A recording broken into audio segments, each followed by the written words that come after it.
Agora, nesta noite, quero que você leia comigo o Salmo 90, o Salmo 90.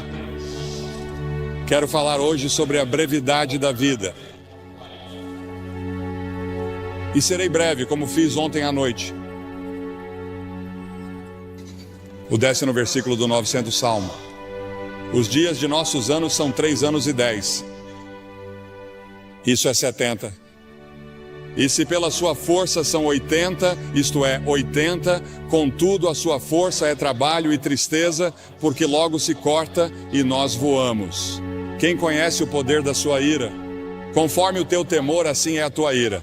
Portanto, ensine-nos a contar os nossos dias, para que possamos aplicar nosso coração à sabedoria. Você conta seus dias, você percebe como cada dia é importante? Pense nisso. Deus disse que se você viver até os 70 anos, poderá viver até os 80. E as Escrituras dizem que se você viver até os 80 anos, é provável que tenha muito trabalho, tristeza, problemas e dificuldades. Ouvi falar de um passageiro de trem que estava distribuindo charutos, porque o trem de onde moro chegou no horário pela primeira vez em muito tempo. Isso foi há vários anos. O condutor disse que não poderia aceitar um charuto. Por quê? Ele disse, porque este é o trem de ontem.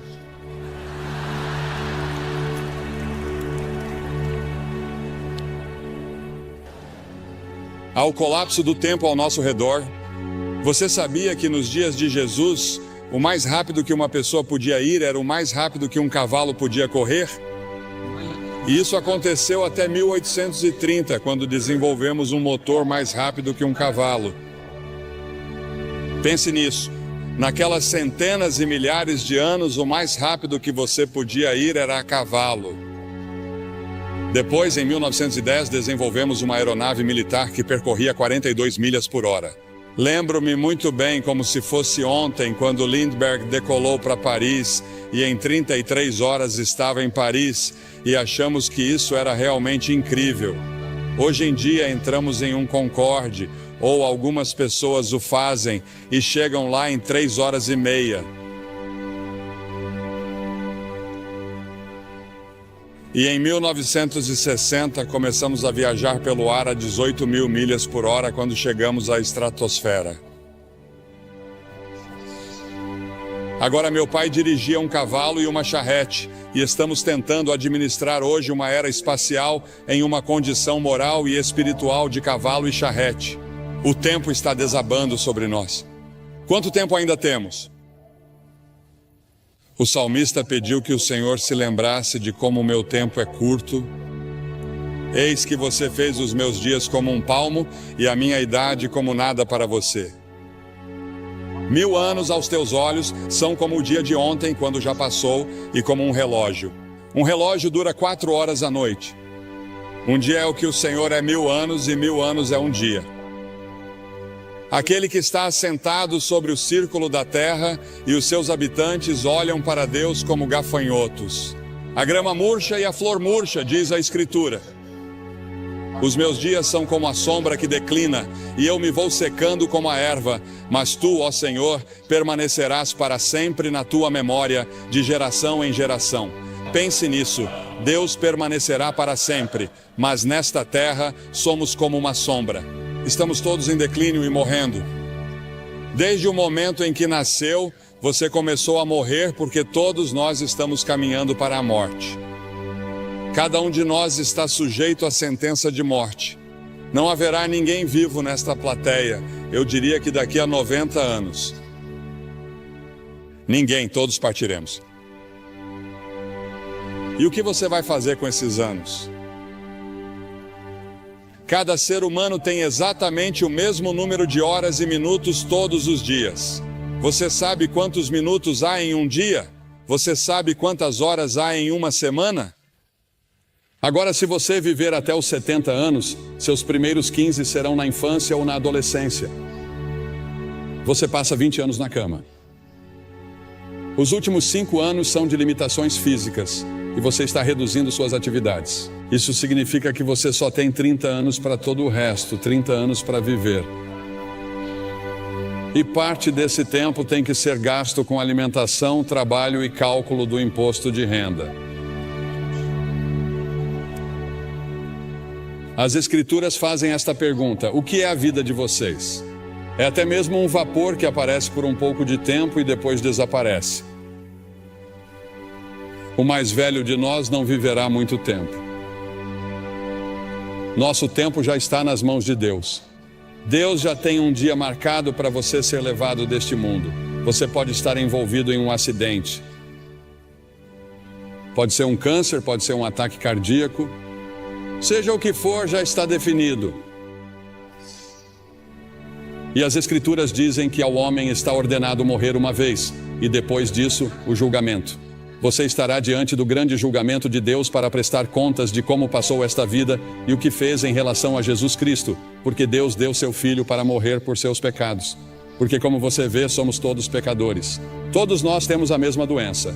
Não me importa a cor da pele de vocês. Deus não olha para a cor da sua pele. Deus olha para o seu coração e vê que você tem uma doença espiritual no coração, e essa doença espiritual no coração se chama pecado. E todos nós somos pecadores. Isso significa que violamos as leis de Deus, desobedecemos a Deus, nós nos rebelamos contra Deus, e por termos nos rebelado contra Ele, teremos de enfrentar um julgamento. E Ele vai dizer: afastai-vos de mim. Nunca te conheci. É interessante para mim que as pessoas ricas não possam comprar mais horas. Os cientistas não podem inventar novos minutos. Você não pode nem mesmo economizar tempo para gastá-lo em outro dia. Você tem pouco tempo hoje.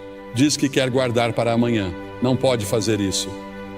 Há urgência no tempo. A Bíblia diz: redimam o tempo porque os dias são maus. Os dias são muito ruins. Olhamos para nossos jornais e não conseguimos acreditar em todos os assassinatos, estupros e problemas raciais, todas essas coisas no mundo todo. Sim, os dias são maus e temos uma grande tarefa pela frente se quisermos que esta terra seja poupada por muito mais tempo. As Escrituras dizem que devemos redimir o tempo. É uma frase do mundo dos negócios. Significa comprar o tempo. Ouvi falar de pessoas que dão o dízimo de seu tempo. Devemos dar o dízimo de nosso dinheiro. 10% do nosso dinheiro pertence a Deus, se você for cristão. Mas podemos dizimar seu tempo. Reserve 10% do seu tempo e diga: Senhor, isso é seu para o estudo da Bíblia, para a oração. Você diz que passamos muito tempo nas rodovias, indo e voltando, e nas interestaduais, presos no trânsito. Você sabe, inventamos todas essas coisas modernas para economizar tempo, mas temos menos tempo do que nunca. Temos bem menos tempo hoje que meus pais na era dos cavalos e charretes. No entanto, temos automóveis e aviões velozes, e estamos correndo de um lugar para outro como loucos. E a maioria de nós não sabe o que fazer ao chegar lá.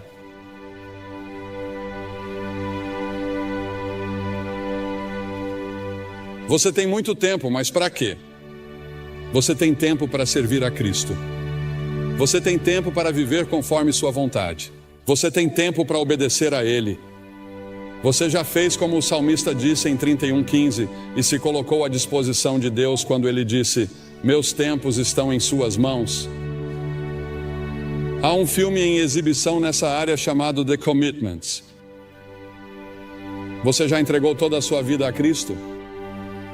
Isso já aconteceu com você? Ah, você diz sim, eu fui batizado, eu fui confirmado. Vou à igreja de vez em quando. De vez em quando penso em Deus. Mas você realmente se comprometeu com isso? Você está totalmente comprometida com Ele? E você tem certeza de que, se morresse neste momento, iria para o céu? Você tem certeza de que seus pecados estão perdoados? É por isso que Cristo veio e morreu na cruz e derramou seu sangue e Deus o ressuscitou dos mortos. Além disso, há a tirania do tempo. Ele nos controla e ficamos frustrados. Correr de uma coisa para outra porque achamos que não temos tempo suficiente para fazer tudo o que precisa ser feito. Jesus disse: enquanto é dia, importa que eu faça as obras daquele que me enviou. Chega a noite em que ninguém pode trabalhar. A noite virá até você e você não terá a oportunidade de servir a Deus. Sirva-o enquanto você pode. Sirva-o agora. Priorize-o em sua vida. No entanto, no final de sua vida, ele disse: eu terminei o trabalho que você me deu para fazer. Deus tem um plano para a sua vida e você pode concluí-lo com a ajuda de Deus, e Ele lhe dará uma alegria e uma paz que você nunca sonhou que existissem se você colocar sua confiança nele. Ah, sim, quando Jesus deixou a terra, havia pessoas que precisavam ser curadas e vidas que precisavam ser tocadas, mas Jesus disse que havia terminado a obra que lhe havia sido designada. Pelo Pai, Deus designou um trabalho que somente você pode realizar. Você é único. Ninguém pode tomar o lugar de vocês. E Deus precisa de você em seu reino. O tempo pode ser nosso aliado ou nosso algoz. Mesmo assim, o tempo é incrivelmente justo e perdoador. Não importa quanto tempo você tenha desperdiçado no passado, você ainda pode ter o amanhã. Adlai Stevenson disse certa vez que o que conta não são os dias de sua vida, mas a vida em seus dias. Precisa comprá-lo. Qual é o preço que você tem que pagar? O preço é que você não tem tempo para certas coisas. Não devemos ficar à deriva, fazendo todos os prazeres, bebendo e fazendo todas as outras coisas erradas. Deus quer que amemos os outros. A principal coisa que Ele quer que façamos é amar o próximo e amar as pessoas de outras raças. A única coisa que distingue um crente dos outros é o amor que domina a sua vida. Sua vida deve ser cuidadosamente planejada. Depois há o término do tempo. Irmãos, o apóstolo Paulo disse em 1 Coríntios que o tempo é curto. No Apocalipse ele nos diz que o tempo não existirá mais. Jesus e seus discípulos passaram os 94 versículos de Mateus 24 até o final do capítulo 25 falando sobre o fim dos tempos. Ao nos aproximarmos do fim dos tempos, lemos em Apocalipse 12 que o diabo estará freneticamente ativo, porque sabe que seus dias estão contados. Sim, existe um demônio. Existe um Satanás. Ele é uma pessoa real e eles são demônios reais e vão lutar por sua alma esta noite, porque Satanás não quer desistir de você. Ele lutará para manter você no reino dele, pois existem dois reinos. Há o reino do diabo e há o reino de Deus, e você tem o direito de escolher em qual deles quer estar. É claro que não sabemos quando será o momento da vinda de Jesus. Em Marcos 13 é-nos dito que o céu e a terra passarão, mas daquele dia e hora ninguém sabe. Portanto, cuidado, vigie e ore, pois você não sabe qual é o seu tempo. Não sabemos quando Deus virá nos buscar. Em Romanos 13, o apóstolo diz que, conhecendo o tempo, já é hora de despertarmos do sono, pois a nossa salvação está mais próxima agora do que quando cremos. A noite já passou, o dia está próximo, portanto lancemos fora as obras das trevas e vistamos a armadura da luz. A Bíblia usa várias vezes a frase "o tempo está próximo". Jesus nos disse para discernirmos os sinais dos tempos. Um dos sinais é que a iniquidade será abundante. Pegue seus jornais e assista ao noticiário. A iniquidade é abundante em todos os lugares. Não apenas em Nova York, não apenas em Nova Jersey, mas em todo o mundo. Quando a lista for chamada no céu, você estará lá? O nome de vocês está escrito no livro da vida? Porque as Escrituras dizem que se o seu nome não estiver no livro da vida do Cordeiro, você nunca entrará no céu. Seu nome neste momento está no que é chamado na Bíblia de livro. E sob seu nome estão todos os pecados que você já cometeu, todas as coisas erradas que você já pensou, todas as suas intenções erradas. Está tudo lá registrado e você será confrontado no julgamento. Mas quando você vem a Cristo e se apresenta total e completamente a Ele como Salvador e Senhor, Ele apaga tudo o que está nesses livros e escreve seu nome em outro livro, o livro da vida. No livro do Cordeiro, O nome de vocês está escrito lá? Se meu nome não estivesse escrito ali e eu não soubesse, eu não sairia deste prédio esta noite até ter certeza. Porque talvez nunca mais haja outro momento como este na vida de vocês. Esta é a hora de você estar com Deus. E então a brevidade do tempo exige ação imediata. O fato de que o tempo é curto exige que façamos algo a respeito agora, porque as Escrituras dizem em 2 Coríntios 6:2 que agora é o tempo aceito, não amanhã, hoje. O que você deve fazer, faça-o agora. O dinheiro que você deve doar, doe-o agora. Testemunhe agora às pessoas que deve.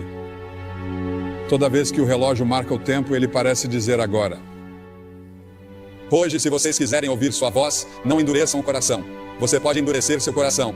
Se você ouvir uma mensagem como essa, isso pode ser muito perigoso, porque você endurecerá seu coração. E na próxima vez que você ouvir o Evangelho, seu coração ficará cada vez mais duro. Venha a Cristo agora. Se houver um sussurro em seu coração de que você precisa vir, você vem. Depois há o aviso do tempo. Um dia será tarde demais para sua alma. O tempo é muito curto para indecisões e vacilações. Você não deve ficar entre duas opiniões. Os tolos dizem que há tempo de sobra. O diabo diz que você tem tempo de sobra. Todas as manhãs você tem 86.400 segundos para gastar e investir. A cada dia, o nome do banco abre uma nova conta com você. Talvez não haja amanhã. Venha agora. As Escrituras dizem, visto que todas essas coisas hão de acontecer, que tipo de pessoas vocês devem ser? Li um artigo há alguns anos falando sobre algumas pessoas que estavam se divertindo muito na véspera de Ano Novo, e o autor do artigo disse que elas bebiam como se não houvesse amanhã. Provavelmente todos vocês já ouviram a música, em outro momento e em outro lugar, e é isso que o diabo sussurrará em seu ouvido esta noite. Quando eu lhe disser que você precisa vir e assumir seu compromisso com Cristo, com essas centenas e milhares que já vieram nesta cruzada, o diabo dirá, espere, outra hora, outro lugar. Este não é o momento. Este é o momento. O simples fato de você estar aqui indica que é a hora. Por alguma estranha coincidência ou providência, Deus trouxe você aqui esta noite. E antes de vir você achava que estava bem com Deus, mas agora não tem certeza. E você quer ter certeza, você quer ter certeza. Sim, o demônio sempre diz, sim, faça isso. Mas em alguns momentos e em alguns lugares, Deus diz aqui e agora. Em Lucas 19, você vê Jesus chorando pelo povo de Jerusalém. Há um poema que ouvi pela primeira vez anos atrás que diz: há um tempo que não sabemos quando, um lugar que não sabemos onde, que sela o destino do homem para a glória ou para o desespero. Alguém me escreveu uma carta aqui esta semana. Diz: caro Sr. Graham, em 1957, sua cruzada foi ao antigo Madison Square Garden, na cidade de Nova York. Eu tinha 6 anos. Ainda me lembro da viagem de ônibus, das arquibancadas de madeira dura e dos meus sapatos pretos de couro envernizado. Lembro de tudo. Lembro-me de tudo como se fosse ontem. Quando você fez o convite para que eu entregasse minha vida a Cristo, eu estava pronto e me animei a ir. Mas infelizmente naquela época e naquela geração, minha mãe me respondeu e disse: quieto, sente-se. Não fazemos isso.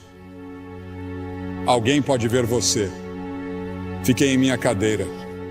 Aqui estamos 35 anos depois e tenho o privilégio de ser um conselheiro voluntário no andar de baixo. E é minha oração que nenhuma pessoa permaneça em seu assento, mas que venha à frente para receber Cristo. Enquanto há tempo, agradeço a você por trazer sua cruzada de volta a esta área. Minhas lembranças de menina de 6 anos estão transbordando de entusiasmo. Estarei orando por você esta semana. Deus abençoe você. Há um homem dessa região sobre o qual Cliff Barrows me falou ao telefone hoje. Sua família estava insistindo para que ele ficasse aqui porque ele não acreditava. E ele fazia questão de dizer às pessoas que não acreditavam em Cristo. Ele não era um crente. Mas ele não ficaria aqui e não viria. E ele não queria aceitar as reivindicações de Cristo. Em vez disso, ele foi para as Ilhas Bahamas e de manhã cedo morreu de ataque cardíaco.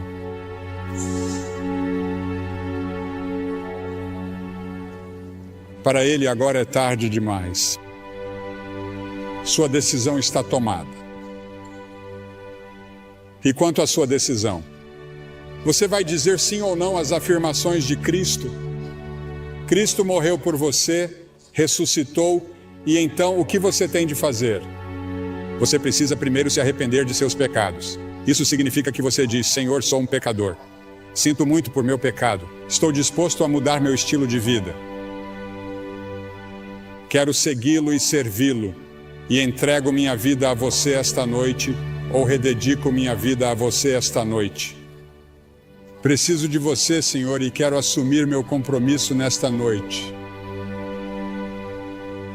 Nessa cruzada, nunca mais estaremos neste auditório. E você está aqui esta noite. Vou pedir que você se levante do seu assento na varanda. Isso levará 1 minuto a mais, portanto, comece agora. Venham e fiquem todos na frente, na minha frente, na frente do pódio. E depois que todos vocês vierem, vou lhes dizer uma palavra, fazer uma oração com vocês e dar-lhes alguma literatura para ajudá-los em sua vida cristã. Você diz: por que você pede às pessoas que venham publicamente? Porque cada pessoa que Jesus chamou, ele chamou publicamente. Havia algo em tornar isso público. Ele morreu por você publicamente, pendurado nu em uma cruz. Certamente pode vir e apresentar-se aqui publicamente. Assumir seu compromisso com ele e dizer: Senhor, você tem tudo de mim hoje. Quero ter certeza de que estou pronto para conhecer você. Apenas levante e venha de qualquer parte do estádio.